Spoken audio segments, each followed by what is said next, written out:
चलो, तो last class में हम लोग लेंज लॉ पढ़ रहे थे। तो हमने लेंज लॉ में देखा था कि जब भी मैग्नेटिक फ्लक्स किसी कॉइल से जो लिंक्ड है वो चेंज होता है, तब तब एक इंड्यूस्ड इलेक्ट्रिक फील्ड आती है, उसकी वजह से एक इंड्यूस्ड ईएमएफ आती है, उसकी वजह से एक इंड्यूस्ड करंट आता है। ठीक है, ऑब्वियस सी बात है, इंड्यूस्ड ईएमएफ आ रही है तो अगर लूप कंप्लीट है तो एक करंट भी आएगा आपका।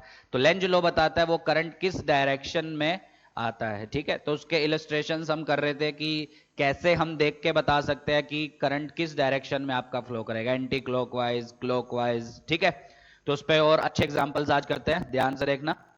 तो कल हमने बहुत सारे इलस्ट्रेशन देखे थे कि अगर अंदर की फील्ड आपकी वो हो रही है, चेंज हो रही है, इंक्रीज या डिक्रीज कैसे भी, तो करंट किस डायरेक्शन में आएगा। तो बेसिकली लेंज लॉ क्या बोलता है, मैं रिवाइज कराता हूं। लेंज लॉ आपको बोलता है कि करंट ऐसे इंड्यूस होता है ताकि आपकी जो चेंज है, जिस चेंज की वजह से वो करंट इंड्यूस हुआ है, उस चेंज का अपोज किया जाए। ठीक है, अब वो उस चेंज का अपोज कैसे करेगा वो आपको देखना है। ठीक, तो देखो ध्यान से। तो आगे अगर हम बढ़े, सपोज मेरे पास, ये मैंने होमवर्क भी दिया था, इसी को कर लेते हैं। ये एक करंट कैरिंग वायर है इनफाइनाइट, जिसमें आई करंट फ्लो कर रहा है, और ये आपका एक लूप है, छोटा सा मान सकते हो, मतलब इसकी वजह से फील्ड कांस्टेंट ले सकते हैं, वैसे होगी नहीं नो डाउट, पर उससे फर्क भी नहीं पड़ेगा। सपोज मैं इसको लेफ्ट की तरफ लेके आता हूं v स्पीड से। तो क्वेश्चन था कि अगर i कांस्टेंट है और इस लूप को हम लेफ्ट की तरफ लेके जा रहे हैं, तो करंट किस डायरेक्शन में इंड्यूस होगा। ठीक, तो पहली चीज तो देखो करंट इंड्यूस किस वजह से हो रहा है, फ्लक्स चेंज होने की वजह से। अब फ्लक्स चेंज किस वजह से हो रहा है वो देखते हैं। देखो इसकी वजह से जो फील्ड होगी वो किधर होगी, अंदर की तरफ। पहले फील्ड की डायरेक्शन बना लो। ठीक, बना ली। अब आई तो कांस्टेंट आपका, तो फील्ड कितनी होती है इनफाइनाइट वायर की वजह से, mu not I by 2 pi r. I को चेंज आप कर नहीं रहे, किसको चेंज कर रहे हैं, आर। क्या लूप आपका पास आता जा रहा है, तो अगर आर डिक्रीज हो रहा है तो बी की वैल्यू क्या होगी, इंक्रीज। कौन सी फील्ड इंक्रीज हो रही है, अंदर की फील्ड। तो अंदर की फील्ड इंक्रीज हो रही है तो ऑब्वियसली फ्लक्स चेंज होगा, फ्लक्स चेंज होगा तो आपका करंट इंड्यूस होगा। तो वही हमको देखना है लेंज लॉ से किस डायरेक्शन में इंड्यूस होगा। तो जिसकी वजह से इंड्यूस हुआ है उसका अपोज किया जाएगा। किसकी वजह से इंड्यूस हो रहा है, अंदर की फील्ड बढ़ने की वजह से, तो उसका अपोज करेगा। तो करंट ऐसा दौड़ेगा ताकि इसकी वजह से फील्ड बाहर की तरफ आए आपका। ठीक है, तो ये, तो फील्ड बाहर की तरफ, तो करंट दौड़ेगा आपका ऐसा, एंटी क्लॉकवाइज। कर लोगे, ठीक है। तो बस ऐसे ही क्वेश्चन है। अब धीरे धीरे और अच्छे इलस्ट्रेशंस करते हैं। तो देखो नेक्स्ट, देखो खुद से ट्राई करना। ये हमारा एक लूप है जिसमें आई करंट दौड़ रहा है। इसके सेंटर पे हमने एक और छोटा सा लूप रखा। ठीक है, तो क्वेश्चन है, अगर मैं इस लूप का इलस्ट्रेशन नंबर 4 5 जो भी है, अगर मैं इस लूप का करंट इंक्रीज करता हूं, आई बिगर लूप में जो करंट है उसको इंक्रीज करता हूं, तो क्वेश्चन है स्मॉलर लूप में करंट किस डायरेक्शन में आएगा। लेंज लॉ लगा के ध्यान से सोचना। If I increase current I in the bigger loop, then find the direction of induced current in the smaller loop. ठीक है, दोनों के सेंटर सेम है, कंसेंट्रिक है, दोनों प्लेन सेम है, ध्यान से सोचना। कर लिया पॉज करके। अब देखो, सबसे पहले तो इसकी वजह से फील्ड यहां पे किधर आएगी, आती है आपको सबको, तो इसकी वजह से फील्ड आएगी बाहर की तरफ। डॉट बना देते हैं। कितनी फील्ड आती है याद है, mu not I by 2 R. अरे याद है, बिल्कुल। अब क्या चेंज कर रहे हैं आप, आई, आई को क्या कर रहे हैं, इंक्रीज। तो फील्ड क्या होगी, इंक्रीज। कौन सी फील्ड इंक्रीज हो रही है, बाहर वाली, क्योंकि फील्ड बाहर की तरफ है। तो बाहर वाली फील्ड इंक्रीज हो रही है, उसका अपोज किया जाएगा। तो करंट ऐसा दौड़ेगा ताकि इसकी वजह से फील्ड अंदर की तरफ आए। और सोचो अगर उल्टा होता, बाहर वाली फील्ड कम हो रही होती, तो उसका अपोज करता, बाहर वाली फील्ड को बढ़ाने की कोशिश करता। तो ये सब चीजें समझो। तो इस केस में क्या हो रहा है, क्योंकि आई बढ़ रहा है तो फील्ड बढ़ रही है, और वो फील्ड है किस तरफ, बाहर की तरफ। तो बाहर की फील्ड आपकी इंक्रीज कर रही है, उसका अपोज किया जाएगा। तो करंट कैसा दौड़ेगा, ऐसा दौड़ेगा ताकि फील्ड अंदर की तरफ आए, ये। सो this will be the direction of current, किधर, क्लॉकवाइज। कर लोगे। अब इसी में एक अच्छा इलस्ट्रेशन देखते हैं, इसी के जैसा लगभग, फिफ्थ सिक्स जो भी अपना नंबरिंग देख लेना। सपोज ये फिर से वही लूप जो मैंने इसमें लिया, आई करंट दौड़ रहा है।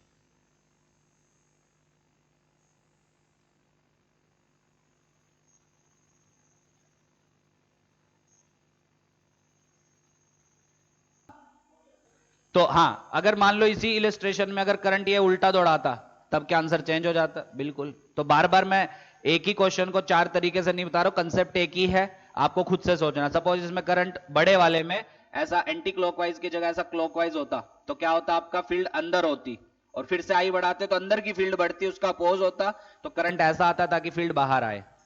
समझ पा रहे हो? एंटी क्लॉकवाइज डायरेक्शन में। तो ये सब छोटी चीजें हैं, ये सब आपको खुद से आनी चाहिए। अब ये और ये लगभग सेम दिख रहा है आपको, वही करंट मैंने एंटी क्लॉकवाइज लिया है, पर अब डिफरेंस क्या है, ध्यान से सुनना। अब जो लूप है आपका छोटे वाला वो बाहर है। अब बताओ कि इस छोटे वाले में करंट किधर इंड्यूस होगा? ठीक है, अब अच्छा ध्यान से लॉजिक लगाना। अगर आपने मैग्नेटिक फील्ड लाइंस अच्छे से पढ़ी होगी तभी आप ये क्वेश्चन कर सकते हैं।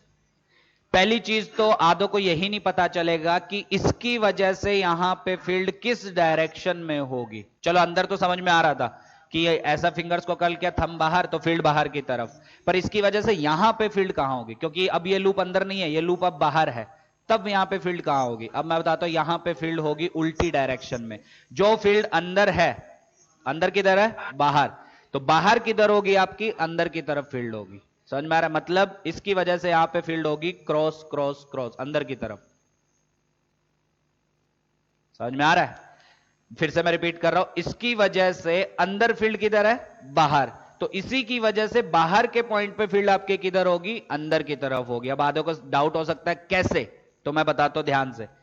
क्या हम लोगों ने एक करंट कैरिंग लूप का मैग्नेटिक फील्ड लाइंस का डायग्राम बनाया था? बिल्कुल। तो मैंने बोला था एक करंट कैरिंग लूप जो है that acts as a bar magnet, वो एक बार मैग्नेट की तरह एक्ट करता है। बनाया भी था मैंने नॉर्थ साउथ, क्योंकि उसमें फील्ड लाइन जब आप बनाते हो कुछ ऐसी बनती है। याद आया? ये यहां से ऐसे और यहां से अंदर, तो ये नॉर्थ हो गया आपका, ये साउथ हो गया। मतलब ये ऐसे मैग्नेट की तरह बिहेव करेगा, नॉर्थ और ये आपका साउथ। याद आया? तो देखो ध्यान से, जो फील्ड की डायरेक्शन बाहर है उसके जस्ट ऑपोजिट फील्ड की डायरेक्शन अंदर की तरफ होती है आपकी। देखो ना, अगर बाहर की तरफ फील्ड ऐसी डाउनवर्ड है तो अंदर जो फील्ड होगी वो ऐसा अपवर्ड होगी। बाहर ऐसा अगर डाउनवर्ड है तो अंदर जो फील्ड होती है वो अपवर्ड होती है। बिल्कुल। तो इसमें भी वही फंडा, अंदर जो फील्ड होगी उसके ऑपोजिट फील्ड आपकी बाहर की तरफ होती है। फील्ड लाइन से समझ सकते हैं। तो अंदर फील्ड किधर है? बाहर की तरफ। तो बाहर फील्ड किधर होगी? अंदर की तरफ। ये समझो, ठीक? और होगी कितनी? ठीक है, मतलब रिलेशन अलग होगा पर आई के प्रोपोर्शनल होगी। सो दिस फील्ड जो ये आएगी that will be proportional to I, no doubt, ये तो हमको पता है सर। अगर ये आई के प्रोपोर्शनल है तो आई को आप क्या कर रहे हैं? इंक्रीज। बिल्कुल। अगर आप आई को इंक्रीज कर रहे हैं तो क्या फील्ड इंक्रीज होगी? कौन से वाली? अंदर वाली, क्योंकि इसकी वजह से यहां पे फील्ड अंदर की तरफ है। तो अंदर वाली फील्ड इंक्रीज हो रही है तो उसको अपोज किया जाएगा, तो करंट ऐसा आएगा ताकि इसकी वजह से फील्ड बाहर की तरफ आए। ठीक है, तो ये आ गया आपका इंड्यूस करंट की direction which will be in anti clockwise direction. समझो? तो एक अगर आपको याद रखना है शॉर्टकट, तो शॉर्टकट क्या? अगर एक करंट कैरिंग कॉइल लूप की वजह से आपको अंदर फील्ड पता है डायरेक्शन, तो उसके जस्ट बाहर जो फील्ड होगी वो उसके ऑपोजिट डायरेक्शन में होगी। तो जैसे फोर्थ इलस्ट्रेशन में अंदर जो फील्ड थी वो बाहर की तरफ थी, तो बाहर के पॉइंट पे जो फील्ड होगी वो अंदर की तरफ आपकी होगी। समझ में आ गया? पक्का? सोच लो। चलो आगे बढ़े, नेक्स्ट देखते हैं सिक्स्थ इलस्ट्रेशन। दो तीन और देखते हैं फिर उसके बाद आगे बढ़ते हैं फैराडेज लॉ पे, न्यूमेरिकल्स करेंगे फिर। तो सिक्स्थ इलस्ट्रेशन है, सपोज ये मेरे पास एक करंट कैरिंग वायर है, आई करंट है, ये लूप है, इस लूप को ऐसे लेके जा रहे हैं वी स्पीड से, ऐसा वर्टिकली ऊपर, मतलब इसके पैरेलल। ठीक है, आई कांस्टेंट, आई को कोई चेंज नहीं कर रहा। क्वेश्चन है इंड्यूस करंट की डायरेक्शन बताओ। ठीक है, पॉज करके सोचना। अब कैसे लेके जा रहे हो इसको? ना राइट में लेफ्ट में, ऊपर लेके जा रहे हो और करंट को कांस्टेंट रखा है। अब पूछा गया है बताओ इंड्यूस करंट की डायरेक्शन, तो आंसर आएगा, जिन्होंने सोच लिया है, इंड्यूस करंट आएगा ही नहीं। No current is induced. ध्यान से सोचना, कोई भी करंट आपका इंड्यूस्ड होगा ही नहीं। क्यों नहीं होगा? ध्यान से सुनना, क्योंकि करंट तभी इंड्यूस होता है जब फ्लक्स चेंज होती है। कैसे चेंज? इस केस में फ्लक्स चेंज हो रही है। फ्लक्स तीन वजह से चेंज हो सकती है, एरिया चेंज कर दो लूप का, फील्ड चेंज कर दो, या दोनों में एंगल चेंज कर दो। देखो फील्ड तो चेंज नहीं हो रही, क्यों? क्योंकि फील्ड इसकी वजह से आएगी mu not I by 2 pi r. I आपने कांस्टेंट रखा, आर डिस्टेंस वो तो चेंज हो ही नहीं रहा, आप पैरेलली लेके जा रहे हो, तो आरबी कांस्टेंट, तो फील्ड कांस्टेंट, एरिया आप चेंज कर नहीं रहे हो, तो field constant, area constant, angle constant, तो क्या फ्लक्स चेंज नहीं होगा? और अगर फ्लक्स चेंज नहीं हो रहा है तो कभी भी करंट इंड्यूस नहीं होगा। तो बच्चे इसमें गलती करते हैं, इसमें भी करंट बनाने लगते हैं, नहीं, no current will be induced in this case. आगे समझ? पक्का? आगे बढ़े? चलो अब थोड़े से अच्छे लेवल का इलस्ट्रेशन करते हैं, मैग्नेट का इलस्ट्रेशन। थोड़ा समझने में बच्चों को इसमें दिक्कत होती है, पर हां मेंस एडवांस वालों को समझना अच्छे से, इवन नीट वालों को भी समझना है, क्योंकि उनकी टेस्ट सीरीज में क्वेश्चंस आते हैं। फील लेना थोड़ा सा क्या हुआ।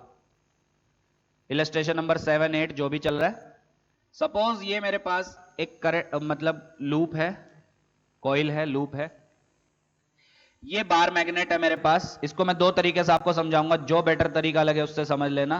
ये साउथ पोल, ये नॉर्थ पोल, नॉर्थ साउथ भी हो सकता है, कोई वो दिक्कत नहीं है। और आप इसको राइट में लेके जा रहे हो v स्पीड से, और आप यहां बैठ के ऑब्जर्व कर रहे हो इसको, ठीक है? मतलब आपकी जो आईज है वो इस तरफ है, यहां पे बैठ के आप इसको ऑब्जर्व कर रहे हैं, ठीक है? क्वेश्चन है, आपको, ये ऑब्जर्वर है, आपको इस लूप में करंट की डायरेक्शन कैसी दिखाई देने वाली है? ध्यान से सोचना, ठीक है? पॉज करो, खुद से सोचो, फिर बाद में आंसर देखो। क्लॉकवाइज दिखाई देने वाली है या एंटी क्लॉकवाइज? ठीक है, बेटर व्यू के लिए आप ऐसा समझो, आप ऐसा खड़े हैं, ध्यान से देखना, आप ऐसा खड़े हैं, लूप सामने है और ऐसा मैग्नेट पास जा रहा है। कौन सा पोल पास जा रहा है? नॉर्थ पोल, ठीक है? ध्यान से देखो, ठीक है? तब आपको उस लूप में करंट कैसा दौड़ता हुआ दिखाई देगा? एंटी क्लॉकवाइज दौड़ता हुआ दिखाई देगा या क्लॉकवाइज दौड़ता हुआ दिखाई देगा? सोचना बैठ के, ठीक है? मैं इसको दो तरीके से एक्सप्लेन करूंगा, जो तरीका आपको अच्छा लगे उससे समझ सकते हो। निकाल लिया? तो देखो, जिनका आ गया अच्छी बात है, वो देखो क्या उनका लॉजिक सही था, जिनका नहीं आया देखो वो क्यों नहीं सोच पाए। ध्यान से समझना। पहली चीज तो सबको पता है, बार मैग्नेट की वजह से मैग्नेटिक फील्ड लाइंस कैसी होती है, याद है? नॉर्थ पोल से ऐसी निकलती है, याद आया? याद आया? अब ध्यान से देखो, आप यहां खड़े हैं, ये आपका कॉइल है, तो जब नॉर्थ पोल इधर जा रहा है कॉइल की तरफ, तो क्या आप देखेंगे अंदर जो फील्ड जा रही है, फील्ड लाइंस, क्या वो बढ़ रही हैं आपकी? क्योंकि पास जा रहा है वो, तो अंदर की फील्ड बढ़ रही है। देखो ना, फील्ड ऐसे अंदर की तरफ जा रही है ना, तो अंदर की फील्ड बढ़ रही है, तो क्या उसका अपोज करेगा? तो करंट कॉइल में ऐसा दौड़ेगा, लूप में करंट ऐसा दौड़ेगा ताकि वो अंदर की फील्ड का अपोज करे, क्योंकि अंदर की फील्ड बढ़ रही है, ठीक है? मतलब ये जो ये वाली फील्ड है राइट वाली, ये इंक्रीज हो रही है, मतलब आप यहां बैठ के देखोगे तो ऐसा अंदर जा रही है फील्ड लाइंस, तो अंदर की फील्ड इंक्रीज कर रही है, तो उसका अपोज करेगा, तो करंट लूप में ऐसा दौड़ेगा ताकि उसकी वजह से फील्ड बाहर की तरफ आए। तो बाहर की तरफ मतलब कैसी? ये करंट दौड़ेगा ताकि, फिंगर्स को कर्ल करो, इधर आए। सोचो अगर इसमें क्लॉकवाइज दौड़ता, तो क्लॉकवाइज दौड़ता तो फील्ड अंदर की तरफ आती, ठीक है? अपोज कहां हुआ? अपोज करेगा ना, तो अपोज कैसे करेगा? क्योंकि फील्ड अंदर की तरफ बढ़ रही है, तो इसमें करंट ऐसा दौड़ेगा ताकि फील्ड बाहर की तरफ आए इसकी वजह से, तो करंट ऐसा दौड़ेगा। तो आपको करंट कैसा दिखेगा? आपको ऐसा दिखेगा, ठीक है? कौन सी डायरेक्शन में? Anti clockwise. समझ पा रहे हो? एंटी क्लॉकवाइज क्यों दिखाएगा? क्योंकि एंटी क्लॉकवाइज मतलब ये, फिंगर्स को कर्ल करो तो फील्ड इस साइड आएगी आपकी, अपोज कर दिया उसने। आया समझ? पक्का? हाँ, वो अलग बात है कि अगर आप इसको इधर लेके आओगे मैग्नेट को, तब चेंजेस आएंगे, तब करंट शायद क्लॉकवाइज डायरेक्शन में फ्लो करे। फंडा यही, आपका तरीका यही है, सोचो, ठीक? इसका मेथड एक और है, मेथड 2 सोचने का, ध्यान से देखना। ये हमारा कॉइल था, सोचना बहुत ध्यान से। ये हमारा साउथ, ये हमारा नॉर्थ, ठीक? ये हमारी आंखें, मतलब ऑब्जर्वर, मतलब हम यहां पे बैठे हैं, यहां पे बैठ के देख रहे हैं, तो हमको करंट किस डायरेक्शन में दिखेगा? ऑब्वियस सी बात है, अभी अभी हमने पढ़ा, एंटी क्लॉकवाइज सेंस में दिखेगा, ठीक? अब ध्यान से सुनना, और क्या तरीका है इसको सोल्व करने का? लगभग वही है, मतलब ये और ये एकदम लगभग सेम ही है, पर हां थोड़ा एक्सप्लेनेशन अलग है। देखो ध्यान से, कौन पास जा रहा है? क्या नॉर्थ पोल? बिल्कुल। और आपको पता है लेंज लॉ क्या बोलता है कि इसका अपोज किया जाएगा, है ना? तो अपोज कैसे करेगा? देखो, नॉर्थ पोल पास आ रहा है, तो क्या उसको रिपेल करेगा? बिल्कुल। तो आपको पता है करंट कैरिंग लूप जो है वो एक बार मैग्नेट की तरह बिहेव करता है, तो ये बार मैग्नेट कुछ ऐसा बनेगा, ध्यान से देखना, कुछ ऐसा बार मैग्नेट बनेगा। ये बन जाएगा आपका नॉर्थ, ये बन जाएगा आपका साउथ। अब आधे बोलेंगे सर ये साउथ ये नॉर्थ क्यों नहीं? क्योंकि अगर ये साउथ बना तो नॉर्थ को तो अट्रैक्ट कर रहा है, अपोज कहां किया इसने? ये अपोज करता है, लेंज लॉ क्या बोलता है, ये हमेशा जिस चेंज की वजह से इंड्यूस होगा उस चेंज का ही अपोज करेगा। तो चेंज किस वजह से आ रहा है, नॉर्थ पोल ऐसा पास आने की वजह से, तो उसका अपोज करेगा। तो इधर मैग्नेट ऐसा बनेगा ताकि उसका नॉर्थ पोल इस साइड हो, ताकि अपोज करे। देखो रिपेल करेंगे ना नॉर्थ नॉर्थ, आया समझ। अब जब नॉर्थ पोल इस साइड बनेगा तो क्या फील्ड लाइंस ऐसी बाहर निकलेंगी यहां से, बिल्कुल निकलेंगी। और आप सोच के देखो फील्ड लाइंस ऐसी बाहर, इससे बाहर फील्ड लाइंस कब निकलेंगी, हमारी साइड कब आएंगी, जब करंट इसमें ऐसा एंटी क्लॉकवाइज दौड़ेगा, तभी तो ऐसी आएंगी इस साइड। अगर ये साउथ बनता, सोचो अगर ये साउथ बनता तो फील्ड लाइंस आपकी ऐसी आती, ऐसी आती मतलब अंदर की तरफ जाती, तब करंट कैसा दौड़ता, क्लॉकवाइज। पर ये क्या बना है आपका, नॉर्थ बना है। तो अगर ये नॉर्थ बना है तो आपकी जो फील्ड होगी वो ऐसे बाहर की तरफ निकलेगी, ठीक है। मतलब आप यहां खड़े होकर जब देख रहे हैं तो उस कोइल की वजह से जो फील्ड लाइंस आएंगी वो ऐसी बाहर की तरफ, आपकी तरफ आएंगी। वो कब पॉसिबल है, जब करंट एंटी क्लॉकवाइज सेंस में दौड़ेगा। तो यहां से भी आप समझ सकते हैं कि करंट एंटी क्लॉकवाइज सेंस में दौड़ेगा, ठीक है। क्यों बना, क्योंकि यहां पे आपका नॉर्थ पोल बना, इसलिए आप बोल सकते हैं कि करंट एंटी क्लॉक। सपोज यहां साउथ पोल बनता तब आपका करंट क्या दौड़ता, क्लॉकवाइज। क्यों, क्योंकि साउथ पोल मतलब फील्ड लाइंस अंदर की तरफ जा रही हैं, वो तभी पॉसिबल है जब करंट आपका क्लॉकवाइज सेंस में जाएगा। अरे आया समझ। तो दोनों में से किसी मेथड से आप समझ सकते हैं। इसका एक और लेते हैं इलस्ट्रेशन, जैसे ये फिर से अब थोड़ा सा उल्टा करते हैं, ये साउथ ये नॉर्थ, अब इस साइड लेके जाते हैं वी स्पीड से, ठीक है। थोड़ा सा चेंज किया, पहले हम उसके पास लेके जा रहे थे, अब उससे दूर लेके जा रहे हैं, कुछ नहीं। अब बताओ कि इस लूप में करंट किस डायरेक्शन में दौड़ेगा, क्लॉकवाइज कि एंटी क्लॉकवाइज। दोनों मेथड में से किसी से सीख सकते हैं। देखो ध्यान से, नॉर्थ पोल के लिए फील्ड लाइंस क्या होती हैं आपकी, या ऐसा सोच लो मेथड सेकंड तो ज्यादा बेटर है। क्या है उससे, देखो ध्यान से, क्या है, नॉर्थ दूर जा रहा है, नॉर्थ दूर जा रहा है तो उसका क्या करेगा, अपोज करेगा। तो उसको पास बुलाना चाहेगा तो मैग्नेट ऐसा बनेगा ताकि उसका साउथ पास में आए। क्यों साउथ पास में आए, ताकि वो अट्रैक्ट कर सके, क्योंकि नॉर्थ दूर भाग रहा है, नॉर्थ दूर भाग रहा है तो क्या करेगा, उसका अपोज करेगा, तो उसको पास लाना चाहेगा। तो पास कैसे लाएगा, ताकि साउथ पोल इधर बने, क्योंकि साउथ नॉर्थ अट्रैक्ट करेंगे आपके। अरे बना, तो साउथ इधर बना, मतलब इसके लिए जो फील्ड लाइंस आएंगी वो कुछ ऐसी आएंगी, क्योंकि साउथ पे ऐसा अंदर की तरफ जाती है। याद आया। तो आप जब बैठ के देखोगे तो आपको दिखेगा लूप में फील्ड लाइंस अंदर की तरफ जा रही है। वो कब पॉसिबल है, जब करंट उसमें क्लॉकवाइज दौड़ेगा। आया समझ। तो करंट कैसा दौड़ेगा इस केस में, क्लॉकवाइज डायरेक्शन में। इससे भी समझ सकते हैं, फील्ड लाइंस देखो किधर हो रही हैं आपकी। अरे कर लोगे कैसे, अब आधे बोलेंगे सर इससे भी समझाओ मेथड वन से। तो मेथड वन से क्या समझ सकते हो, देखो ये साउथ ये नॉर्थ, बहुत आसान है, कुछ नहीं है। ये इधर ये आपका लूप, नॉर्थ की वजह से फील्ड लाइंस किधर जाती है, ऑब्वियसली आउटवर्ड। मतलब जब आप बैठ के देखोगे तो आपको फील्ड लाइंस ऐसा अंदर की तरफ जाती हुई दिखेंगी। वो फील्ड लाइंस कम हो रही है कि ज्यादा, इस बार कम हो रही है, क्योंकि नॉर्थ आपका दूर भाग रहा है। उसमें बढ़ रही थी क्योंकि नॉर्थ पास जा रहा था आपका, पर इसमें नॉर्थ जो है वो आपका दूर भाग रहा है, इसलिए फील्ड लाइंस जो है वो डिक्रीज होगी। मतलब जो राइट की फील्ड है अंदर वाली वो आपकी डिक्रीज होगी इस केस में, बिकॉज नॉर्थ दूर जा रहा है। अरे आया समझ। तो उसका क्या किया जाएगा, अपोज। तो अंदर की फील्ड को बढ़ाया जाएगा, वो तभी बढ़ेगी जब करंट क्लॉकवाइज डायरेक्शन में घूमेगा। तो इससे भी समझ सकते हो, इससे भी बैठ के सोचो प्यार से, सब हो जाएगा, कुछ मुश्किल नहीं है, कर लोगे पक्का। ओके, अगला इलस्ट्रेशन देखे। चलो नेक्स्ट है एट्थ नाइन्थ, जो भी है नाइन्थ, ठीक है। बार मैग्नेट का थोड़ा अच्छे से समझना, बस फील लेना कि आप कैसे बैठे हैं, आपको लूप कैसा दिख रहा है, उसमें फील्ड लाइंस कैसी जाती हुई दिखाई दे रही है, अपोज कैसे करेगा, बस और कुछ नहीं है, ठीक। नाइन्थ ये आईआईटी में आ चुका है आपका। तो क्वेश्चन क्या है, सपोज ये लूप है आपका, कैसा है समझ पा रहे हो, ये ऐसा आपका लूप है और ये बार मैग्नेट है,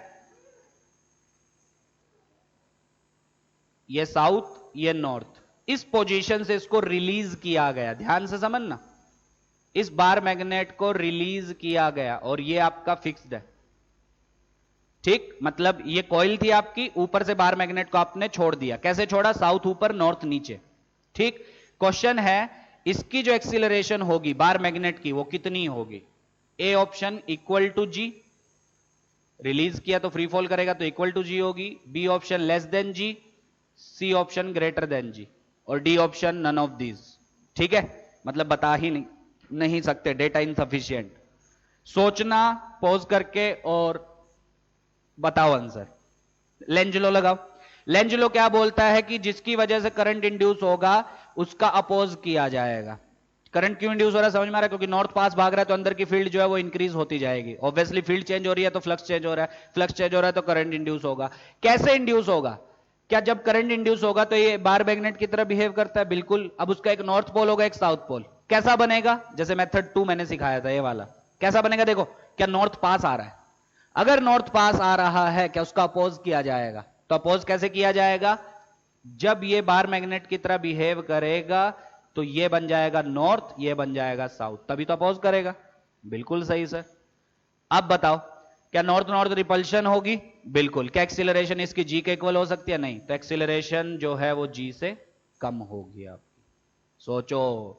और इसी में एक और बार ये क्वेश्चन आ चुका है, लगभग मिलता जुलता, फिर से ये फिक्स्ड है आपकी। इस बार आपका ये नीचे है, ये साउथ, ये नॉर्थ, रिलीज किया। अभी भी एक्सीलरेशन कितनी होगी? क्या equal to g, less than g, greater than g? ध्यान से सुनना। क्या साउथ दूर भाग रहा है? अगर साउथ दूर भाग रहा है, क्या उसका अपोज किया जाएगा? तो साउथ को पास बुलाएगा, तो मैग्नेट ऐसा बनेगा ताकि ये आपका नॉर्थ बने, ये साउथ बने, क्योंकि नॉर्थ साउथ में अट्रैक्शन होगा। अरे होगा। जा नीचे रहा है, अट्रैक्शन फोर्स ऊपर की तरफ लग रहा है, तो क्या होगा आपका? एक्सीलरेशन अभी भी लेस देन जी होगी। सोचो सोचो। फ्री फॉल कर रहा है नो डाउट। आधो को लगता है सर एक्सीलरेशन तो जी होनी चाहिए, पर एक फोर्स भी तो लग रहा है आपका, अट्रैक्टिव फोर्स। इस केस में मतलब जा नीचे रहा है, फोर्स ऊपर की तरफ लग रहा है, तो एक्सीलरेशन जी से छोटी होगी ना। इस केस में जा नीचे रहा है और रिपल्शन फोर्स लग रहा है, मतलब ऊपर की तरफ, अभी भी एक्सीलरेशन जी से छोटी हो जाएगी आपकी। तो ये बहुत स्टैंडर्ड क्वेश्चंस है, 7th 8th 9th 10th ये इलस्ट्रेशंस। बार मैग्नेट में थोड़ा दिक्कत आती है बच्चों को, बस दिक्कत कुछ नहीं है। बार मैग्नेट की देखो, नॉर्थ से फील्ड लाइंस निकलती हैं, साउथ की तरफ एंटर करती हैं आपकी, और अंदर साउथ से नॉर्थ जाती है। समझ रहे हो? तो एक करंट कैरिंग कॉइल जो है वो किसकी तरह बिहेव करता है? एक बार मैग्नेट की तरह। अब देखो उसका नॉर्थ कैसा बनेगा, साउथ कैसा बनेगा, उसको मैंने शॉर्टकट से भी बताया है, सेकंड मेथड से, कि नॉर्थ इधर, ये इधर साउथ क्यों बन रहा है? क्योंकि लेंज लो बोलता है कि अपोज करेगा। अब नॉर्थ दूर भाग रहा है तो उसका अपोज करेगा, तो नॉर्थ को पास बुलाएगा। वो तभी बुला सकता है जब यहां पे साउथ बनेगा, क्योंकि साउथ नॉर्थ अट्रैक्ट करेंगे आपके। Unlike poles attract each other and like poles repel each other, same charges की तरह। ठीक है यहां तक? तो साउथ यहां बन गया। अब साउथ यहां बन गया तो आपको तुरंत समझ में आना चाहिए कि फील्ड लाइंस अंदर की तरफ भागेंगी। मतलब आप ऐसे बैठ के देख रहे हो और साउथ पोल पास बन रहा है, तो फील्ड लाइंस अंदर की तरफ जाएंगी। साउथ में ऐसा अंदर की तरफ जाती है ना, तो अंदर की तरफ जाएंगी, तो मतलब करंट कैसा दौड़ेगा? करंट कैसा दौड़ेगा? क्लॉकवाइज। तभी तो फील्ड लाइंस अंदर की तरफ आएंगी। आया समझ? तो इसको समझो अच्छे से, कोई भी डाउट हो तो पूछ सकते हो। ठीक है, आगे बढ़े। तो लेंज लो आपका खत्म। अब देखते हैं कुछ आगे मजेदार चीजें। तो नेक्स्ट हेडिंग डालो, फैराडेज लो। ठीक है, तो अभी तक हम क्या पढ़ रहे थे कि जब जब फ्लक्स चेंज होता है तब तब एक इंड्यूस्ड इलेक्ट्रिक फील्ड आती है। सर बिल्कुल सही है। तो एक इंड्यूस्ड ईएमएफ आती है, वो भी बिल्कुल सही है। उसकी वजह से एक इंड्यूस्ड करंट आता है, बिल्कुल सही है। पर हमने अभी तक सिर्फ देखा कि ये जो करंट आया है, इंड्यूस्ड करंट, इसकी डायरेक्शन किधर होगी, सिर्फ इतना देखा हमने। ठीक है, ये करंट होगा कितना ये नहीं देखा। ये कौन बताएगा आपको? फैराडेज लॉ बताएगा। ठीक है, बहुत ध्यान से लिखना स्टार लगा के, क्योंकि जनरली मैंने कल भी बताया था, हर 2 साल में इससे क्वेश्चन आ ही जाता है। ठीक है, बाकी चैप्टर से भी आता है पर इससे भी आ ही जाता है हर 2 साल में। तो अच्छे से समझना फैराडेज लॉ। तो नेक्स्ट हेडिंग डालो, very very important, Faraday's law. Current किस डायरेक्शन में होगा ये अब सीख गए अच्छे से। हाँ, वो लेंज लॉ से ही हम बताएंगे, कितना होगा वो हम फैराडेज लॉ से बताएंगे। ठीक है, चलो अब आगे नेक्स्ट हेडिंग डालो, Faraday's law. Very important, board के लिए भी इवन, फैराडेज लॉ। ठीक है, तो वो पढ़ने से पहले हम वापस से रिवाइज करते हैं कि क्या हमने सीखा कि जब जब मैग्नेटिक फ्लक्स चेंज होगा, वो किस वजह से हो सकता है? फील्ड चेंज हो जाए, एरिया चेंज हो जाए, या दोनों में एंगल चेंज हो जाए। ऑब्वियस सी बात है। तो जब जब मैग्नेटिक फ्लक्स चेंज होगा तब तब एक इंड्यूस्ड इलेक्ट्रिक फील्ड आएगी। इसकी चर्चा 2 लेक्चर के बाद करेंगे। इसका क्या मतलब होता है अभी उस पर नहीं जा रहे। और इलेक्ट्रिक फील्ड आई है तो सबको पता है एक पोटेंशियल डिफरेंस आएगा। ठीक है, मतलब एक ईएमएफ आएगी जिसको हम बोलते हैं इंड्यूस्ड ईएमएफ। ठीक है, चलो सर ये समझ में आ गया। और इंड्यूस्ड ईएमएफ, पोटेंशियल डिफरेंस आया तो अगर लूप कंप्लीट है तो करंट दौड़ने लगेगा आपका, बिल्कुल। तो उसकी वजह से एक इंड्यूस्ड करंट आएगा। तो हमने अभी तक जो सीखा पिछले एक लेक्चर और आज का आधा लेक्चर में, हमने इंड्यूस्ड करंट की डायरेक्शन निकालनी सीखी लेंज लॉ से। अब हम देखते हैं कि इंड्यूस्ड ईएमएफ जो आती है लूप में, वो कितनी आती है और उसकी हेल्प से इंड्यूस्ड करंट कैसे आएगा? वो तो सिंपल है, induced current will be induced EMF by resistance of the coil is equal to IR। बस इंड्यूस्ड ईएमएफ अगर मुझे निकालने को आ जाए तो क्या मैं उसकी हेल्प से इंड्यूस्ड करंट निकाल सकता हूं? बिल्कुल। अब वही सीखेंगे फैराडेज लॉ में कि इंड्यूस्ड ईएमएफ कैसे निकाली जाती है।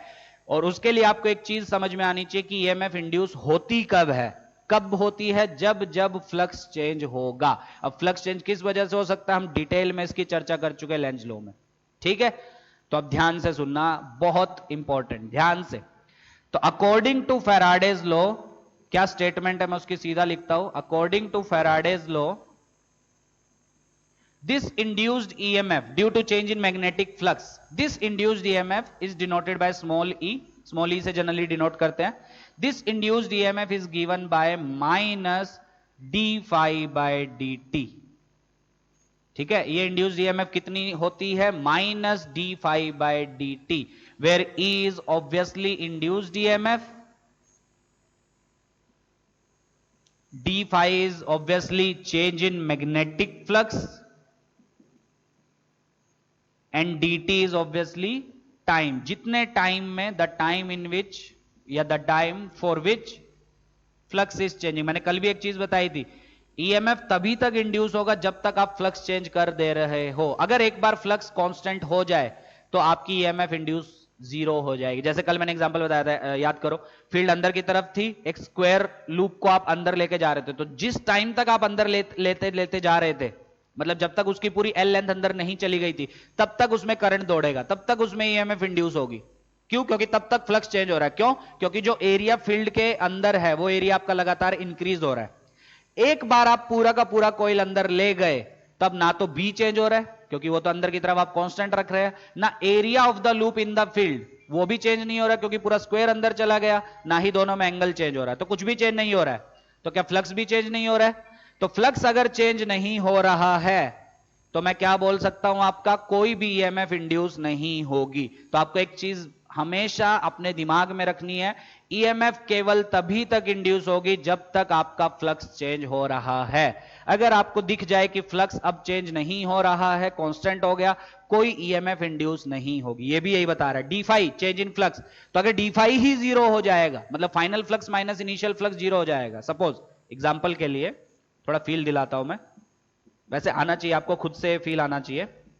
एग्जाम्पल के लिए सोचो, ये स्क्वायर कॉइल है, मैं डेटा दे रहा हूं सीधा क्योंकि अभी उसके लिए टाइम नहीं है हमारे पास कि हम पूरा डिटेल में करें। सपोज t0 पे ऐसा था, थोड़ा पार्ट अंदर थोड़ा पार्ट बाहर, और t4 सेकेंड्स पे ये यहां पहुंच गया। मतलब पूरा अंदर कब पहुंचा? पूरा अंदर पहुंचा, सपोज मैं इसी के नीचे पैरेलली बना देता हूं, पूरा अंदर ये पहुंच गया 1 सेकेंड पे। ठीक है, समझ पा रहे हो ना? ये ऐसा ही चल रहा है पर मैं थोड़ा नीचे बना रहा हूं ताकि आपको पैरेलली दिख जाए। ठीक, और यहां से लेकर यहां तक जस्ट इसका ये वाला एंड, ये आगे वाला जो एंड है वो फील्ड को जस्ट टच कर रहा है। फील्ड यहां पे खत्म हो गई आपकी, यहां तक टाइम लग रहा है 5 सेकेंड। क्या उसके बाद बाहर निकलेगा? और पूरा बाहर निकल गया, ये पूरा फील्ड से बाहर निकल गया ये 6 सेकेंड्स में। ऐसे एग्जांपल के लिए डेटा दिया है मैंने। तो मतलब क्या है, ध्यान से सुनना, करंट इस लूप में तभी इंड्यूस होगा, मतलब ईएमएफ इस लूप में तभी इंड्यूस होगी जब आपका क्या होगा, फ्लक्स चेंज होगा। फ्लक्स कब तक चेंज हो रहा है? पहला चीज तो 0 से लेके 1 तक। क्यों? क्योंकि स्टार्टिंग में कुछ एरिया अंदर था आपका फील्ड में, धीरे धीरे धीरे धीरे जब अंदर लेके जा रहे हो तो एरिया आपका बढ़ता जा रहा है। कब तक ऐसा हो रहा है? जब तक ये पूरा अंदर नहीं चला जाता। पर एक बार पूरा अंदर चला गया तो क्या एरिया जो फील्ड के साथ है वो कांस्टेंट हो गया, एल स्क्वायर, क्योंकि पूरा एरिया आपका फील्ड में है। अब यहां से लेकर यहां तक भले ही वो फील्ड में मूव कर रहा है, तो ना तो फील्ड चेंज हो रही है, ना ही आपका area in the field change हो रहा है, ना ही दोनों के बीच में एंगल, तो फ्लक्स चेंज नहीं हो रहा है। तो मैं एक चीज बोलूंगा कि टाइम 1 से लेके 5 तक कोई भी ईएमएफ इंड्यूस्ड नहीं होगी। समझ में आया? वो तभी इंड्यूस होगी जब फ्लक्स चेंज होगा, ये याद रखना बात मेरी, ठीक है? बहुत बच्चे इसमें गलती करते हैं। वो क्या करते हैं, यहां से यहां तक जब चलाएंगे तब भी ईएमएफ इंड्यूस करवा देंगे। इसमें नहीं, ईएमएफ केवल तभी तक इंड्यूस होगी जब तक आपका फ्लक्स चेंज होगा। समझ में आ गया? वापिस आए, फील आ गया? इसके भी क्वेश्चंस करेंगे, बहुत मजेदार क्वेश्चन बनते हैं इसके, मैंने कल भी बताया था।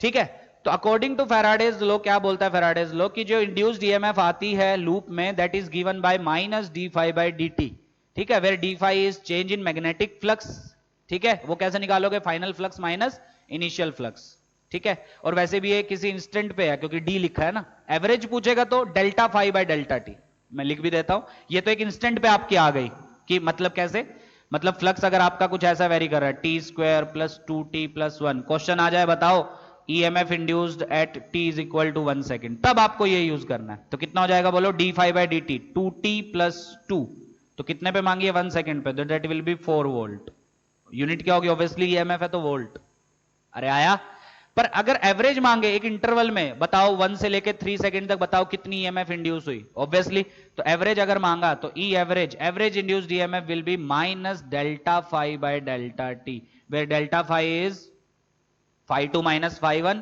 अपॉन टाइम, जिस टाइम के लिए आपसे मांगा गया, ठीक है, ये एक इंस्टेंट पे आपको बताएगा D phi by D T.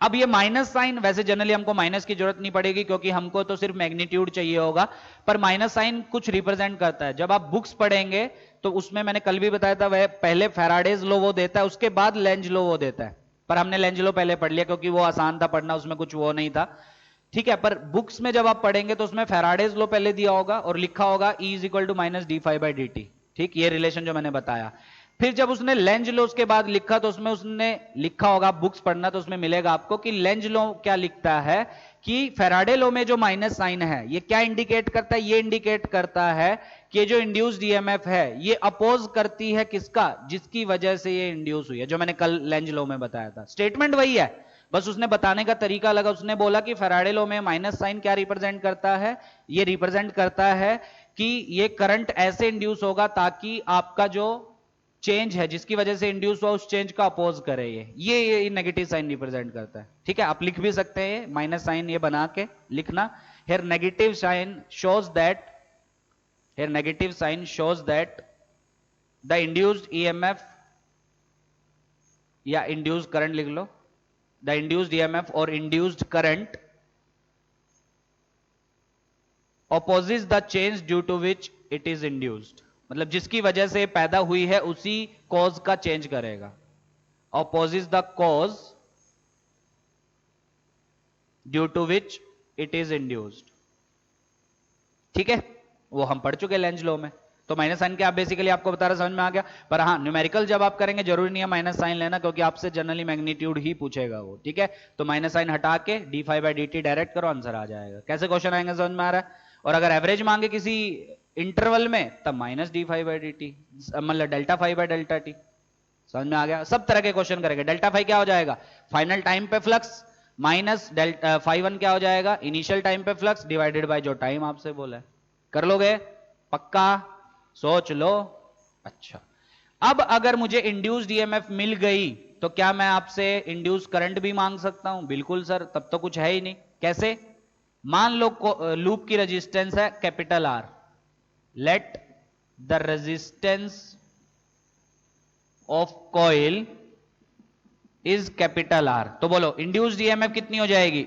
Sorry induced current कितना हो जाएगा, induced EMF by resistance, so I is basically induce current, अब इस पे क्वेश्चन भरे हुए मिलेंगे, बताओ इंड्यूस करंट कितना, इंड्यूस्ड ईएमएफ कितना, तो यही फॉर्मूला आपको यूज करना है, सिंपल, क्योंकि ईएमएफ तभी इंड्यूस होगी जब फ्लक्स चेंज होगा, तो ऑब्वियसली रिजल्ट में फ्लक्स के चेंज का कुछ ना कुछ तो आएगा, तो फैराडे लॉ वो बताता है कि जो इंड्यूस्ड ईएमएफ आती है ये minus of change in flux by time आपका आता है, ठीक है, सो इंड्यूस करंट कितना आ जाएगा बोलो, this will be induced EMF which is minus d phi by D t upon R, so this will be minus one by R into d phi by D t, minus sign क्या represent करता है, ये oppose करेगा उस change का जिसकी वजह से ये इंड्यूस हुआ है, सही है, वो हम लेंज लॉ में बहुत इलस्ट्रेशन देख के डायरेक्शन पहले से ही सीख चुके, बस अब क्या सीख रहे हैं, मैग्नीट्यूड कैसे निकालना है इसका, क्वेश्चंस करेंगे ढेर सारे ताकि आपको फील आए कि क्या हुआ, सीख गए फैराडे लॉ क्या है, हाँ, अब इसमें एक मजेदार क्वेश्चन और आता है वो मैं बताता हूं आपको, करंट निकाल लिया आपने, कैसे, ईएमएफ निकाला पहले, ईएमएफ से रेजिस्टेंस को डिवाइड किया, आपका क्या आ गया, करंट आ गया, ठीक, अब इसमें क्वेश्चन आता, बताओ इतने टाइम इंटरवल में, मान लो 0 से t टाइम की वो बात कर रहा है, तो बताओ 0 से t टाइम में चार्ज कितना फ्लो करेगा आपका, क्या वो भी कर लोगे, क्या आई आ गया आपका, आई को क्या डाल दोगे, dq बाई dt, तो dq कितना आ जाएगा, ये कुछ तो टी की टर्म में आएगा क्योंकि D phi by D T T की टर्म में आएगा, dt को उधर ले जाओ, इंटीग्रेट मार दो, 0 से t टाइम तक आपका टोटल चार्ज फ्लोन आ जाएगा। क्वेश्चन आए हैं इसके, ऐसा नहीं है क्वेश्चन नहीं आया, देखना भी मैं कराऊंगा भी, क्वेश्चन आए हैं बहुत सारे, पर फील आनी चाहिए आपको कि अब करंट मुझे मिल चुका है सर, तो उससे चार्ज निकालने में क्या दिक्कत है, आई को मैं dq बाई dt डाल देता हूं, इंटीग्रेट मार देता हूं, आंसर आ जाएगा। पर उसका भी मैं एक शॉर्टकट बताऊंगा, क्योंकि आप एक चीज नोटिस अगर आपने की तो आप एक चीज कर रहे हैं, पहले तो आप फ्लक्स को डिफरेंशिएट करके ईएमएफ निकाल रहे हैं, उससे आप करंट निकाल रहे हैं रेजिस्टेंस से डिवाइड करके, उसको वापस से इंटीग्रेट मार के आप चार्ज निकाल रहे हैं, बराबर। मतलब पहले आपने डिफरेंशिएट किया, उसको फिर से इंटीग्रेट कर दिया, फिर आप चार्ज निकाल रहे हैं। क्या मैं ये डायरेक्ट नहीं निकाल सकता था? बिल्कुल, वो भी मैं सिखाऊंगा कि डायरेक्ट कैसे निकालना है, ठीक है। अभी क्वेश्चन से ही सीख लेंगे वो कि सर हमको बार बार ऐसा करना पड़ेगा कि डिफरेंशिएट मार के ईएमएफ आया, वहां से करंट निकाला और उसको इंटीग्रेट मार के चार्ज आया, क्योंकि चार्ज के क्वेश्चन बहुत पूछे जाते हैं इस टॉपिक से कि बताओ टोटल कितना चार्ज इतने टाइम में फ्लो किया, ठीक है। तो क्या बार बार मुझे डिफरेंशिएट करके फिर से इंटीग्रेट करना पड़ेगा? करना चाहो तो कर सकते हो, पर एक शॉर्टकट भी है उसका, वो भी मैं बता दूंगा आपको, डायरेक्ट उससे भी कर सकते हो, क्योंकि आपको देख के ही समझ में आ रहा है कि डिफरेंशिएट करके फिर से इंटीग्रेट कर रहे हैं हम, तो कुछ ना कुछ तो इसका शॉर्टकट भी होगा, है ना, क्योंकि डिफरेंशिएट इंटीग्रेट क्या है, आपके उल्टे प्रोसेस है ना, तो डिफरेंशिएट करके फिर से इंटीग्रेट मार रहे हैं आप, तो इसका कुछ ना कुछ शॉर्टकट तो होगा, तो बिल्कुल शॉर्टकट है इसका, वो भी हम सीखेंगे। अगर आप शॉर्टकट के बिना करना चाहो, ऐसे आप जल्दी कर पा रहे हो डिफरेंशिएट करके इंटीग्रेट करना, तब आपकी इच्छा है वो, ठीक है। तो ये होगी आपकी equation number 1, sorry equation number 1, और ये होगी इक्वेशन नंबर 2, कौन सी? इंड्यूस करंट की।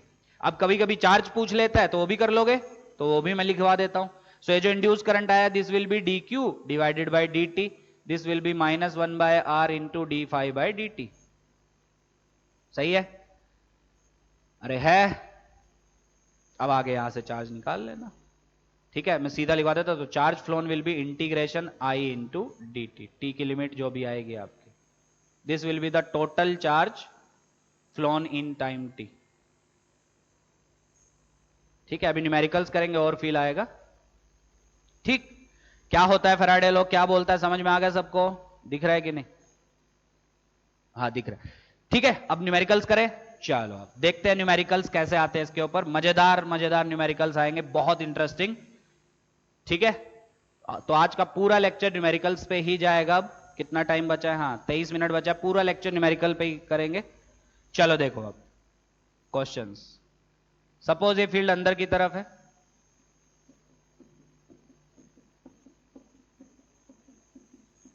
and it is varying with time as b naught into let's say t square, तो टाइम के साथ बढ़ रही है या घट रही है?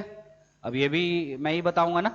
तो टाइम जैसे जैसे डालोगे, टी का स्क्वायर है भाई, तो टाइम जैसे जैसे डालोगे तो फील्ड क्या करेगी? इंक्रीज। कौन सी फील्ड इंक्रीज? अंदर वाली, दिख रहा है सबको? ये एक लूप है जिसका रेडियस है आर, स्मॉल आर ले लेते हैं क्योंकि कैपिटल आर हम रेजिस्टेंस लेंगे, और कैपिटल आर इसका रेजिस्टेंस है, लिखते रहना अपने शब्दों में, small r is the radius of the loop, capital R is the resistance of the loop. Question है find the induced current, find the induced current. पहले तो ये बताओ किस डायरेक्शन में होगा, लेंज लॉ लगाओ फटाफट। क्या फील्ड इंक्रीज कर रही है टाइम के साथ? बिल्कुल। कौन सी फील्ड इंक्रीज कर रही है? अंदर वाली, क्योंकि फील्ड मैंने अंदर दिया है, आप बाहर भी दे सकते थे पर मैंने अंदर दिया तो उसके हिसाब से सोल्व करो। तो अंदर की फील्ड इंक्रीज कर रही है तो उसका अपोज होगा, तो करंट ऐसा दौड़ेगा ताकि फील्ड बाहर की तरफ आए, तो करंट दौड़ेगा ऐसा, ये तो हम अब एक्सपर्ट हो गए होंगे इसमें, ठीक है। चलो डायरेक्शन तो हमने निकाल ली सर, अब बताओ होगा कितना है, करें स्टार्ट। चलो बोलो, क्या फ्लक्स आप निकाल सकते हैं?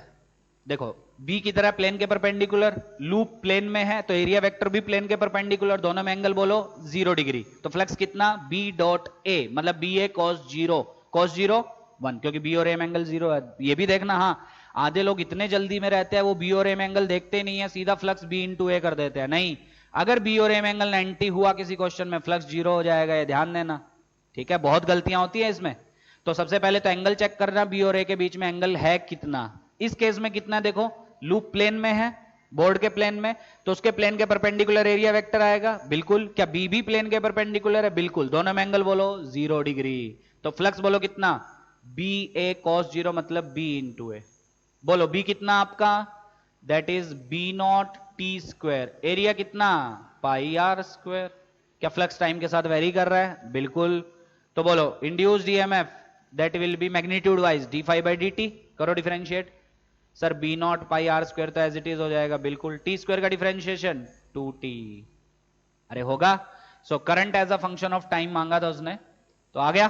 सो current as a function of time is induced EMF by resistance, हो गया खत्म सवाल। तो that will be 2b0 pi are square t by capital R. अनगिनत सवाल इसके आपको बुक्स में मिलेंगे, अब वो आपके ऊपर आप कैसे इसको सॉल्व करते हैं, ठीक है। सिंपल सिंपल क्वेश्चंस है, हाँ ऐसा नहीं है कि बहुत आसान भी आते हैं, मुश्किल भी क्वेश्चन आते हैं, पर वो आपकी समझदारी है कि आप कैसे उसको प्रोसीड कर रहे हैं, ठीक है।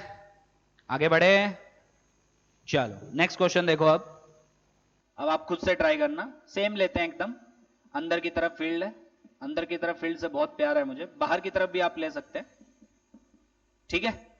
और ये फील्ड की वैल्यू है, थोड़ा सा चेंज करते हैं, let's say it is B naught t cube कर देते हैं, चलो थोड़ा सा चेंज करते हैं मजे के लिए, फॉर फन।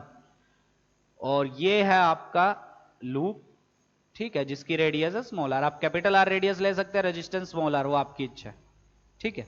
लूप का रेजिस्टेंस फिर से कैपिटल आर। क्वेश्चन है find the charge flowing in the loop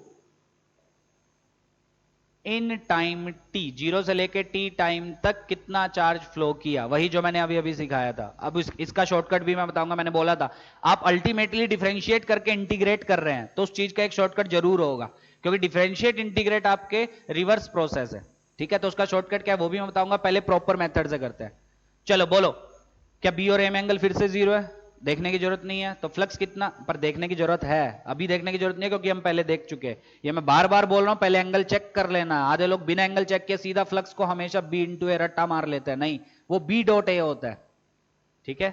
अच्छा करंट आएगा कि इधर, फिर से देख लेना, वो एंटी क्लॉकवाइज आएगा, क्योंकि अंदर की फील्ड क्या कर रही है, टाइम के साथ बढ़ रही है, तो उसको अपोज करेगा तो करंट ऐसा दौड़ेगा ताकि फील्ड बाहर आए, नो डाउट।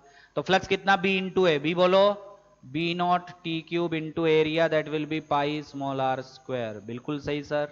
ईएमएफ बोलो कितनी, d phi by D t, magnitude wise बात कर रहे हैं, so that will be B naught pi are square constant, t cube का integration 3t square, sorry differentiation 3t square. तो करंट कितना आ जाएगा, that will be EMF by resistance, so B naught pi are square into 3t square by resistance which is capital R. Current से क्या charge निकालना आता है सबको, बिल्कुल। आई को क्या डाल दें, d q by d T, so that will be 3b0 pi are square t square by R. क्या डी टी को उधर ले जाएं, बिल्कुल, दोनों साइड क्या कर दें, तो जीरो से लेके क्यू तक, जीरो से लेके टी तक आ जाएगा।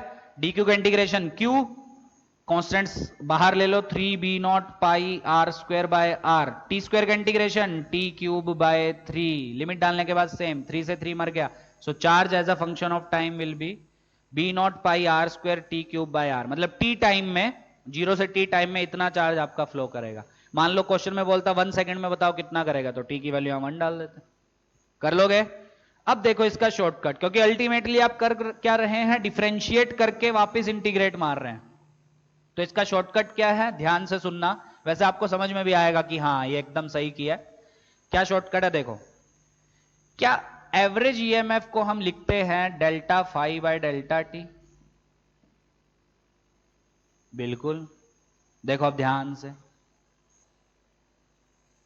अच्छा, एवरेज ईएमएफ को मैं क्या लिख सकता हूं, मतलब आई एवरेज को मैं क्या लिख सकता हूं ये बताओ। आई एवरेज को मैं लिख सकता हूं average EMF by resistance, obvious सी बात है।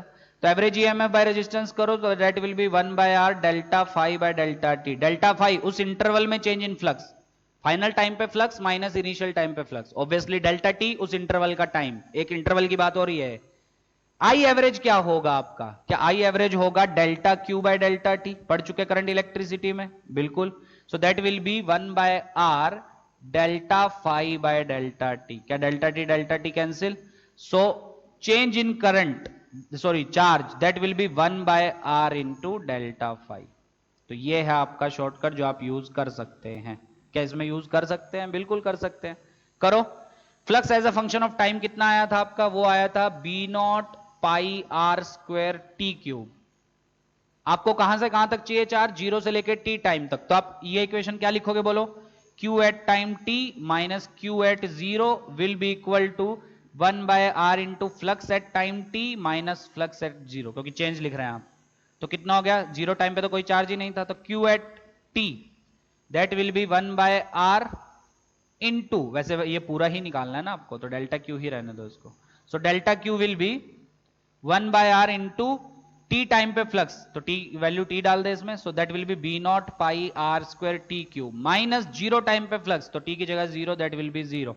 तो कितना आया चार्ज आपका, B naught pi are square t cube by resistance. क्या वही आया था? बिल्कुल। कर सकते हैं ऐसा, कर सकते हैं, ठीक है। जितना आपको अच्छा लगे, जो भी अच्छा लगे, ये प्रॉपर अच्छा लग रहा है ये करो, उससे अच्छा लग रहा है वो करो, जिससे भी फील आए उससे आप कर सकते हैं। पर हाँ, चार्ज आप ऐसे डायरेक्ट निकाल सकते हैं, क्योंकि चार्ज निकालते वक्त आप एक बार डिफरेंशिएट करके फिर से इंटीग्रेट कर रहे हैं। ईएमएफ निकालने के लिए आपने डिफरेंशिएट किया और करंट से चार्ज निकालने के लिए आपने इंटीग्रेट किया, तो वो ना करके आप डायरेक्ट भी कर सकते हैं। ओकेज, आगे बढ़े, चलो नेक्स्ट करें। चलो देखो अब आगे।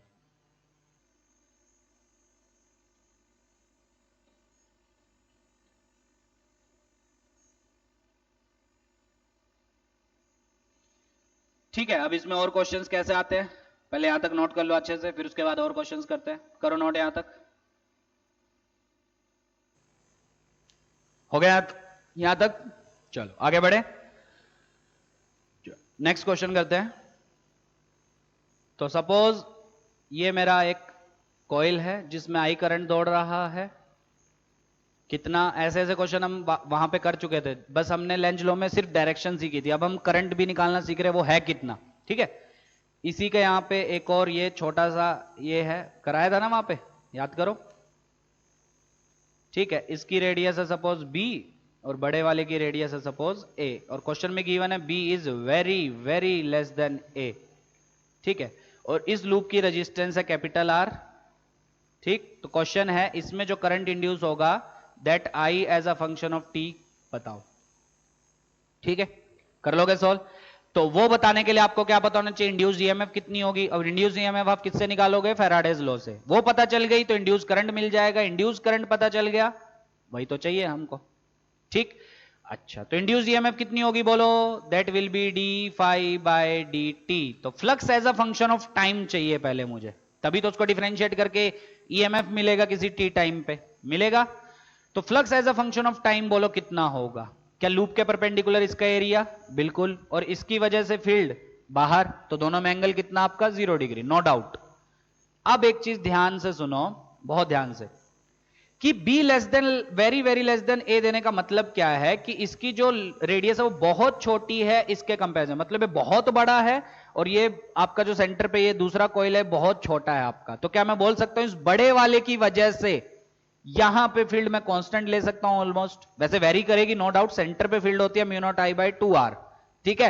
पर क्योंकि ये बहुत छोटा है इस बड़े वाले कंपैरिजन में, तो क्या इस बड़े वाले की वजह से यहां पे पूरी फील्ड कांस्टेंट ले सकता हूं, बिल्कुल। कितनी होती है वो field, mu naught I bye 2r, याद है r इस बड़े वाले की रेडियस, अरे याद है, एक सर्कुलर कॉइल के सेंटर पे फील्ड इनटू एरिया किसका, इसका। तो कितना फ्लक्स आ जाएगा बोलो टी टाइम पे, that will B field which is mu naught I by 2r which is a into field, sorry area, area कितना इसका, पाई इंटू बी स्क्वायर। ये समझ में आया क्या?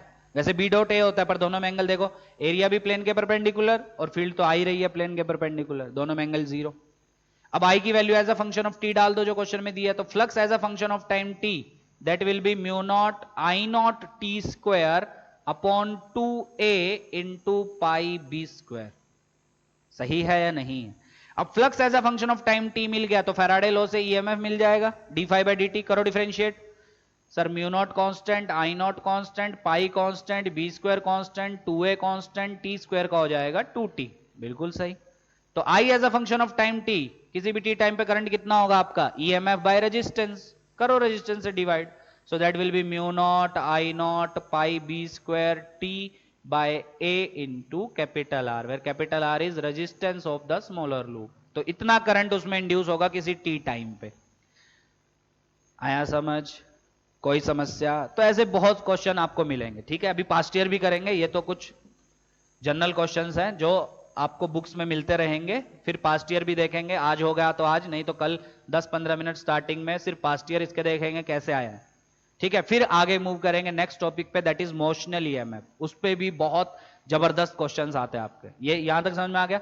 अब इसमें एक क्वेश्चन और है, वो मैं प्रैक्टिस के लिए दे रहा हूं, खुद से ट्राई करना। सपोज ये कॉइल है, ये भी बहुत फेमस क्वेश्चन है। इसकी रेडियस है सपोज ए, यहां से एक्स दूरी पे एक और कॉइल है छोटा सा जिसकी रेडियस है बी, और फिर से b is very very less then a, तो इसमें करंट दौड़ रहा है कुछ ऐसा, ठीक है। कितना, सेम ले लेते हैं, I is equal to I naught t square. Question है इसमें जो करंट इंड्यूस होगा, देखो करंट इसमें क्या कर रहा है, इंक्रीज, टाइम के साथ दिख रहा है। करंट इंक्रीज होगा तो इसकी वजह से फील्ड इंक्रीज होगी वहां पे, ठीक है। किधर होगी वो आप देख सकते हैं, फील्ड इंक्रीज होगी या मतलब चेंज हो रही है ना फील्ड, तो फील्ड चेंज हो रही है तो आपका फ्लक्स चेंज होगा, फ्लक्स चेंज होगा तो ईएमएफ इंड्यूस होगी, तो करंट इंड्यूस होगा। तो क्वेश्चन वही है, इसमें जो करंट इंड्यूस होगा as a function of time उसको बताओ, ठीक है। सॉल्व करना सब लोग, और b very very less than a देने का मतलब क्या वो समझना, मतलब इसके कंपैरिजन में इसको आप एक पॉइंट चार्ज मान सकते हैं। कर लोगे पक्का? चलो और अच्छे क्वेश्चंस करें थोड़े। चलो नेक्स्ट क्वेश्चन लिखो, नेक्स्ट मैं ही कराऊंगा, थोड़ा अच्छा क्वेश्चन है, ध्यान से देखना, इसको ट्राई करना और सॉल्व करना सब लोग, सेंड करना मुझे, ताकि मुझे समझ में आए आपको समझ में आ रहा है कि नहीं आ रहा है, ठीक है। तो नेक्स्ट क्वेश्चन क्या है, ध्यान से समझना। ये एक करंट कैरिंग इनफाइनाइट वायर है जिसमें करंट आपका दौड़ रहा है आई नॉट, वही ले लेते टी स्क्वायर। इंक्रीज कर रहा है कि डिक्रीज? Obviously increase. इसकी वजह से यहां पे कॉइल है, बताया था इसमें फील्ड क्या करेगी आपकी, मतलब इसमें करंट किस डायरेक्शन में दौड़ेगा, ये हम लेंज लॉ से पढ़ चुके हैं। मैं सारे क्वेश्चन वही करा रहा हूं जो मैं लेंज लॉ से आपको करवाया हूं, बस यहां पे मैं आपको मैग्नीट्यूड निकालना भी सिखा रहा हूं, क्योंकि अब हम फैराडेज लॉ पढ़ चुके हैं। डायरेक्शन किधर होगी बताओ फटाफट, तुरंत तुरंत बताता हूं मैं। देखो इसकी वजह से फील्ड होगी अंदर कितनी, mu not I by 2 pi R. क्या आर चेंज कर रहे हो? नहीं, कॉइल को कहीं नहीं लेके जा रहे आप। क्या चेंज कर रहे हो? आई, क्योंकि आई आप इंक्रीज कर रहे हो तो अंदर की फील्ड इंक्रीज होगी, तो उसका अपोज किया जाएगा, तो करंट ऐसा दौड़ेगा ताकि फील्ड बाहर की तरफ आए, तो ये होगा आपका करंट। ठीक सर, ये इंड्यूस्ड करंट की डायरेक्शन तो हमको आ गई लेंज लॉ से अच्छे से, होगा कितना वो निकालते हैं, ठीक। और आपको डायमेंशंस क्या क्या दी हैं, ये ए दिया है और ये सपोज आपको इसकी लेंथ एल दी है, स्क्वायर लूप है, इसकी लेंथ एल दी है, रेजिस्टेंस दिया है आपको कैपिटल आर। कर लोगे ट्राई? अब आपको एक चीज समझ में आएगी, सर इसकी वजह से फील्ड लगातार आपकी चेंज हो रही है, बिल्कुल, यहां पे कुछ और, यहां पे कुछ और, यहां पे कुछ और, यहां पे कुछ और। तो आधे बोलेंगे सर एक छोटा सा एलिमेंट ले लो इसमें, ठीक है ले लेते हैं, चलो मैंने ले लिया एक छोटा सा एलिमेंट, ठीक। कितना दूरी पे यहां से, x दूरी पे, और ये कितना dx। तो आधे बोलेंगे सर इस छोटे से के लिए फ्लक्स निकाल लो, बिल्कुल सही सोचा। तो इस छोटे से के लिए फ्लक्स कितना होगा बोलो, d phi, that will be b into इस छोटे से का एरिया, बिल्कुल सही है, क्योंकि अभी भी b किधर होगा, प्लेन के परपेंडिकुलर, और एरिया भी दिख रहा है सबको प्लेन के परपेंडिकुलर, दोनों में एंगल जीरो। एंगल देखते रहना, अभी तक जितने भी क्वेश्चन किए सब में एंगल जीरो है, पर ऐसा जरूरी नहीं है, ठीक है। बी फील्ड, कितनी दूरी पे फील्ड चाहिए, x दूरी पे, तो बताओ इसकी वजह से x दूरी पे field, that will be mu not I by 2 pi x, infinite की वजह से, इनटू dA, मेरे एलिमेंट का एरिया, क्या ये L है, बिल्कुल, क्या ये dx है, तो area will be L into dx। क्या इसको इंटीग्रेट मार के पूरे के लिए फ्लक्स आ जाएगा, बिल्कुल सही। तो पूरे के लिए फ्लक्स कितना, mu not I L by 2 pi dx by x, ln x, और x की लिमिट a से a प्लस l, तो total flux will be mu not I L by 2 pi ln a plus l by a। ये सब हम field में ऐसा ऐसे देख चुके हैं। अब इस फ्लक्स में जो आई आया, क्या वो टाइम के साथ वेरी कर रहा है, बिल्कुल। क्या उसकी हेल्प से मैं flux as a function of t लिख सकता हूं, बिल्कुल लिख सकता हूं सर, आई की वैल्यू पुट कर दो, ठीक है। तो flux as a function of time मिल गया मुझे कितना, that is equal to mu not I की जगह कितना, I naught t square l by 2 pi ln a plus L by a. क्या flux as a function of time मिल गया? तो ईएमएफ कितना, magnitude wise d phi by D t करो, mu naught constant, I naught constant, l constant, 2 pi constant, ln a plus L by A constant, T square का 2t। तो current as a function of time कितना, EMF by resistance, so mu not I nought L by 2 से 2 मर गया, t by pi R L N A plus L by A. तो जिसका अपने से हो गया था बहुत अच्छी बात है, मतलब वो सब चीजें सीख रहा है, ठीक है। जिसका नहीं हुआ वो देखो हमने क्या गलती की, ठीक है। आगे बढ़े और क्वेश्चंस करें, मजा आ रहा है। चलो फिर ये बताओ, फिर मुझे खुद से ट्राई करना। ये फील्ड है आपकी अंदर की तरफ,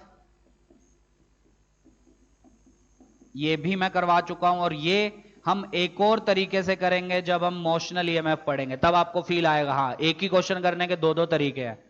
क्या है क्वेश्चन, ध्यान से सुनना। ये एक स्क्वायर है, ठीक, जिसकी साइड है L, जिसको हम v स्पीड से लेके जा रहे हैं, और t0 पे इसका ये आगे वाला एंड जस्ट फील्ड को टच कर रहा था, जस्ट टच कर रहा था। मतलब थोड़े से टाइम के बाद जब आप देखोगे ये थोड़ा सा पार्ट इसका अंदर चला जाएगा। क्या करंट इंड्यूस होगा इसमें? हाँ। कब तक इंड्यूस होगा? जब तक आपका फ्लक्स चेंज होगा। कब तक फ्लक्स चेंज होगा? सपोज इसके बाद फील्ड लगातार है, मतलब कभी भी इसको फील्ड से बाहर आने का मौका ही नहीं मिल रहा, वो बात की बात है। t0 पे इसका फ्रंट एंड जो है वो फील्ड को टच कर रहा था, ठीक। अब देखो t0 से जब हल्का सा आगे बढ़ोगे, क्या इसका कुछ पार्ट अंदर चला जाएगा? मतलब वो एरिया जो फील्ड के अंदर है, क्या वो एरिया लगातार बढ़ेगा? करा चुका हूं मैं ये। अगर वो एरिया लगातार बढ़ेगा, क्या वो फ्लक्स आपका चेंज होगा? बिल्कुल, क्योंकि flux is basically b into A into cos theta, दोनों में एंगल 0 डिग्री दिख रहा है सबको, दोनों परपेंडिकुलर टू द प्लेन है, so flux will be B A. तो ए कौन सा एरिया होता है? मैंने लिखवाया भी था, A is the area of complete loop नहीं होता। वो हो सकता है अगर पूरा का पूरा लूप फील्ड में है। एक्चुअल में जो ए होता है that is the area of the loop which is in the field. तो क्या वो वाला एरिया लगातार बढ़ रहा है? बिल्कुल सर, क्योंकि v स्पीड से जब अंदर एंटर कर रहा है तो कुछ टाइम बाद यहां होगा, फिर कुछ यहां होगा, फिर एक टाइम ऐसा भी आएगा जब ये पूरा का पूरा अंदर चला गया होगा, ऐसा। कौन सा होगा वो टाइम? मैं लिखता हूं, देखो आपको समझ में आ रहा है क्या। वो टाइम होगा L बाय वी। ये सब क्वेश्चन आपको एचसीवी में मिलेंगे। L बाय वी क्यों होगा? क्योंकि उसको L लेंथ को पूरा अंदर लेके जाना है, और किस स्पीड से जा रहा है? v स्पीड से। तो टाइम कितना लगेगा? L by v. तो 0 टाइम से लेके L बाय वी टाइम तक इसका एरिया जो फील्ड के साथ है, जो इसका एरिया फील्ड के अंदर है, हाँ, वो एरिया 0 से L बाई वी तक लगातार इंक्रीज कर रहा है। और जैसी टाइम L बाई वी हुआ, ये पूरा का पूरा लूप आपका अंदर चला गया। अब L बाई वी टाइम से लेके इनफाइनाइट टाइम तक, क्योंकि फील्ड आगे इनफाइनाइट है, तो L बाई वी से लेके इनफाइनाइट टाइम तक क्या करेगा ये आपका फील्ड के अंदर ही मूव करेगा। तब ना तो फील्ड चेंज होगी, ना ही एरिया चेंज होगा, क्योंकि पूरा अंदर आ चुका। तो फ्लक्स चेंज नहीं होगा, तो ईएमएफ इंड्यूस नहीं होगी। ये मैं क्वेश्चन पहले भी बता चुका हूं। क्यों बता रहा हूं ये क्वेश्चन 2-3 बार? क्योंकि ये one of the most important question है फैराडेज लॉ का, स्पेशली मेंस और एडवांस वाले बच्चों के लिए, नीट वालों के लिए भी इवन इंपॉर्टेंट है, ठीक है। क्या क्या मैं बोल रहा हूं, ध्यान से सुनना। इस केस में ईएमएफ विल बी इंड्यूस्ड, जो मैंने डायग्राम बनाया है, इस केस में EMF will be induced only from 0 to L by v time तक। समझ में आ गया? 0 से लेकर L बाय वी टाइम तक ही ईएमएफ इंड्यूस होगी, क्योंकि L बाय वी टाइम पे पूरा का पूरा अंदर चला जाएगा। उसके बाद इसका जो एरिया फील्ड के अंदर है वो कभी चेंज नहीं होगा, क्योंकि पूरा लूप फील्ड के अंदर आ चुका, ठीक है। तो क्वेश्चन क्या है? किसी टी टाइम पे बताओ कितना करंट इसमें इंड्यूस होगा। किधर होगा ये भी मैंने कल बताया था। इसमें जो करंट इंड्यूस होगा वो आपका किस डायरेक्शन में होगा, कल मैंने बताया था। देखो ध्यान से, सपोज किसी टी टाइम पे, जिनको समझ में आ गया क्वेश्चन वो खुद से ट्राई करो, लूप का रेजिस्टेंस R ले लेना और बताओ किसी टी टाइम पे कितना करंट इसमें इंड्यूस होगा। इंड्यूस क्यों होगा वो समझ में आ रहा है? और वो टी कौन सी वैल्यू है? L बाई वी से पहले की कोई वैल्यू है, क्योंकि L बाई वी के बाद तो करंट इंड्यूस होगा ही नहीं आपका, क्योंकि फ्लक्स चेंज नहीं होगा। ये सब समझो, फील लो इन सब का। तो किधर इंड्यूस होगा कल मैंने सिखाया था, क्योंकि जैसे जैसे अंदर जा रहा है, जो एरिया फील्ड के कॉन्टेक्ट में है, जो फील्ड के अंदर एरिया है वो बढ़ रहा है लगातार, पहले इतना, फिर आगे और, फिर और, है ना। तो एरिया बढ़ रहा है तो क्या फ्लक्स बढ़ रहा है? बिल्कुल। कौन सा फ्लक्स? इनवर्ड फ्लक्स आपका बढ़ रहा है, ठीक है। उसका अपोज करेगा तो करंट कैसा दौड़ेगा आपका? इस डायरेक्शन में। ये भी कल मैंने इलस्ट्रेशन में लिया था ताकि फील्ड बाहर आए। ये तो समझ में आ गया। कितना होगा ये current as a function of t, वो निकालते हैं। तो मान लो t0 पे जस्ट इसका फ्रंट एज टच कर रहा था फील्ड को, और किसी टी टाइम पे ये सिचुएशन है, ठीक है, तो ये कितना लेंथ होगा आपका v into T, obviously T time पे कितना अंदर चला जाएगा v इंटू टी। तो कितना एरिया आपका फील्ड में है बोलो, एरिया जो हम फ्लक्स में एरिया लिखते हैं वो कौन सा एरिया होता है जो फील्ड में है, कितना एरिया है sir we T into L, बिल्कुल सही सोचा आपने, वी टी इंटू एल। तो कितना फ्लक्स हो गया उस टी टाइम पे बोलो, that will be B into A, वैसे कॉस जीरो होगा, बी ए कॉस थीटा होता है, फॉर्मूला याद रखना, दोनों में एंगल पर जीरो है। बी फील्ड की वैल्यू वो बी ही दी हुई है, एरिया किसी टी टाइम पे that will B V L T. देखो ये समझ में आ रहा है कि नहीं आ रहा है, तो जिसने कर लिया है उसको मतलब हर चीज क्लियरली समझ में आ रही है। तो flux as a function of T मिल गया, तो क्या फैराडे लॉ से EMF as a function of T मिल जाएगा, बिल्कुल। कितना ईएमएफ होगा बोलो, D phi by D T, so that will be B V L D T, मतलब टी का टी के रिस्पेक्ट में डिफरेंशिएशन 1।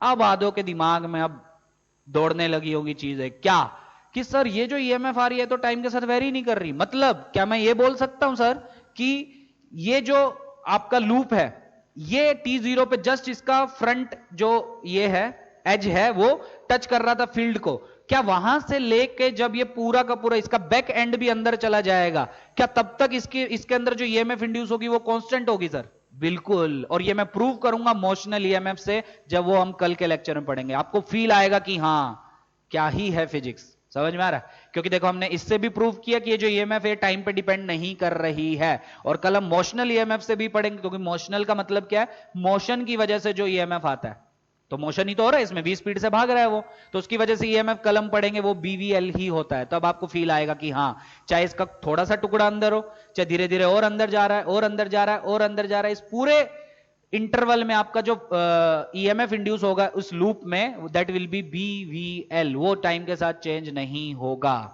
कब तक इंड्यूस होगा, जीरो से लेकर एल बाई वी टाइम तक। क्या उसके बाद सर इंड्यूस नहीं होगा, नहीं, उसके बाद पूरा लूप अंदर चला गया, अब फ्लक्स चेंज नहीं होगा।